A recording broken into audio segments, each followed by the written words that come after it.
আসসালামু আলাইকুম। আশা করি আল্লাহ তাআলার অশেষ রহমতে সকলে ভালো আছেন। আপনারা সকলে জানবেন বাংলাদেশে ইদানিং খুবই টেম্পারেচার কমে গেছে ঠান্ডার সময় এবং জনজীবন জনসাধারণের মানুষের জীবনযাত্রা খুবই কষ্টের দিক দিয়ে যাচ্ছে। অনেকে কাজকর্ম বন্ধ হয়ে গেছে, তাদের জীবিকার যেটা পথ সেটাও বন্ধ হয়ে গেছে অনেকের। অনেক দুঃসময় যাচ্ছে অনেকেরই। তো এই সময় কিছু কিছু গ্রুপ, যেমন মেডিকেল সেক্টর আমরা বলি ভালনারেবল গ্রুপ, যারা পিপল আছে, তাদের কিন্তু এই সময় খুবই খারাপ খারাপের দিকে যায়। যেমন হলো দেখবেন হলো যে প্রেগনেন্ট ওমেন, ল্যাকটেটিং ওমেন, যারা প্রেগনেন্ট গর্ভবতী আছে, ল্যাকটেটিং ওমেন বলতে যারা দুধ পান করায় বাচ্চাদের 6 মাস, আন্ডার 5 চিলড্রেন, যাতে 5 বছরের নিচে বাচ্চাগুলো আছে, তাদেরও কিন্তু খুবই এগুলোকে ভালনারেবল গ্রুপ বলা হয়। তাদের কারণ কি, এদের কিন্তু রোগ প্রতিরোধ ক্ষমতা এবং তাদের যে ডিজিজ হওয়ার সম্ভাবনা খুবই বেশি হয়। এই জন্য এদের ভালনারেবল গ্রুপ বলা হয়। এই জন্য এদেরকে যত্ন নেওয়া দরকার। যেমন হলো ছোট বাচ্চাদের এই সময় দেখবেন ঠান্ডাতে বেশিরভাগ শিশু এমার্জেন্সিতে ভর্তি হাসপাতালে।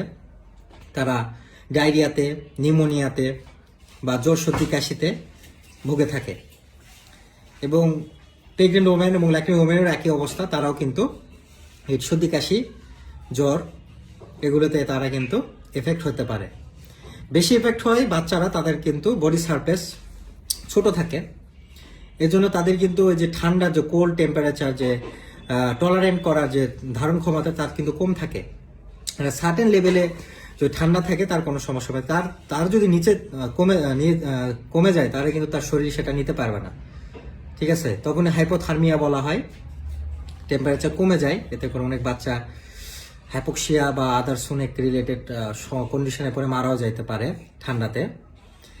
এজন্য সকলের উচিত, এখন যে স্কুল গোয়িং স্টুডেন্টরা আছে, বাচ্চারা আছে, প্লে থেকে যারা যায় ক্লাস 5 পর্যন্ত, তাদের অবশ্যই স্কুল বন্ধ রাখা উচিত কিছু সপ্তাহের জন্য। কারণ এই সময়ে তারা যদি যায়, তার জ্বর সর্দি কাশি এবং তার ডায়রিয়া হওয়ার প্রবণতা বাড়বে। এই জন্য সকলকে অনুরোধ করব, যদি আপনারা পারেন প্রাইভেট সেক্টরে আপনারা কিছু দিনের বা কিছু সপ্তাহের জন্য স্কুল বন্ধ রাখেন।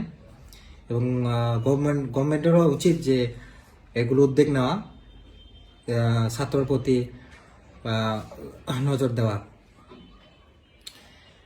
এই ঠান্ডার সময় কিন্তু আরেকটা একটা গ্রুপ আছে, তারা খুবই কষ্টে জীবনযাপন করে। তারা আমরা রাস্তাঘাটে দেখে থাকি, যারা পথিক, যারা ভিক্ষুক, বা তার রেল লাইনের রাস্তায় যারা শুয়ে থাকে, পথ শিশু, তাদের কিন্তু দেখভাল করার কিছু নাই। ঠিক আছে, যারা হলো আল্লাহ তাআলা যাদেরকে সামর্থ্য দিয়েছে অর্থনৈতিকভাবে, তো অবশ্যই তাদের কিছু না কিছু হলেও কম্বল দান করা উচিত। আল্লাহ তাআলা দ্বিগুণ আপনাদের দান করবে ইনশাআল্লাহ। তো আজকের যে ভিডিও হচ্ছে সচেতনতামূলক একটা ভিডিও, যে এই ভালনারেবল গ্রুপ যারা আছে তাদেরকে অবশ্যই যত্ন নিতে হবে। বাইরে প্রয়োজন না ছাড়া বাইরে না যাওয়া, অবশ্যই মোটা কাপড় পরে যতটা সম্ভব কাভার করা।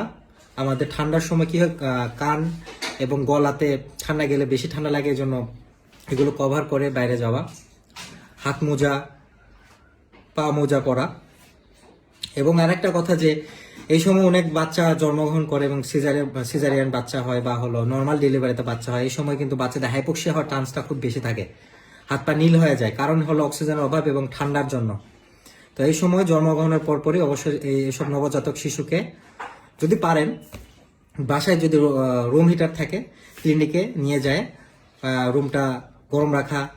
বাসায় যদি নর্মাল ডেলিভার হয়, রুম হিটার দিয়ে বাচ্চা মানে রুমটাকে টেম্পারেচারে একটু সচল রাখা।